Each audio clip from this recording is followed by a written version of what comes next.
Everyone's grandma has an opinion about this. Renting is throwing money away.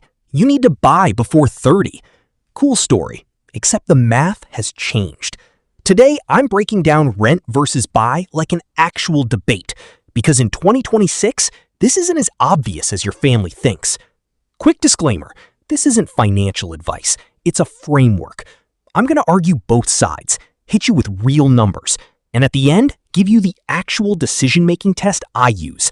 Stick around for that. It's the most useful part. Team Buy says rent is dead money. Every mortgage payment builds equity. In 10 years, you own an asset.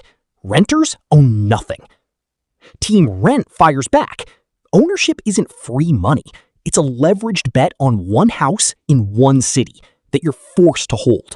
Between property tax, maintenance, closing costs, and realtor fees when you sell, the break-even point on a home is usually 5 to 7 years. Move sooner, you lose money. Here's the uncomfortable truth. Renting and investing the difference can beat buying if you actually invest the difference instead of spending it. Team Rent says early career means job changes, city changes, relationship changes. A mortgage locks you in. Renting means you can chase a better job in another city without selling a house in a bad market. Team Buy says, but constant moving means paying broker fees and rent hikes forever. Once you're settled, job, city, relationship, buying locks in your housing cost, while rent keeps climbing every year. This is really the core tension. Buying rewards stability. Renting rewards flexibility. So the real question isn't which is better, it's which one are you right now? Team Buy says you can renovate, paint, own a dog without a landlord's permission, build generational wealth for your kids.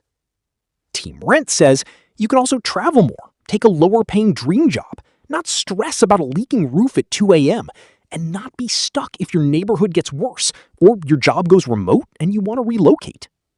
Neither side is lying. This is genuinely a values question dressed up as a math question. Here's the framework I actually use. 3 questions. Will I stay in this city for 5+ years? If no, rent. Transaction costs alone will eat you alive. Do I have 3 to 6 months of emergency fund after the down payment? If buying wipes out your safety net, you're not ready, no matter what Instagram says. Am I buying because I actually want this house or because I feel behind? This one matters more than people admit. FOMO is not a financial strategy. If you pass all 3, buying can absolutely make sense. If you fail even one, renting and investing aggressively is the smarter move, not the consolation prize.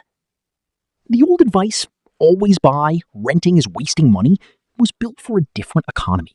Today, the smartest move is doing the math for your situation, not your parents' 1995 mortgage rate. Drop a comment, Team Rent or Team Buy. And if you want the actual rent versus buy calculator I use, it's linked below. Subscribe if this saves you from a bad Zillow spiral.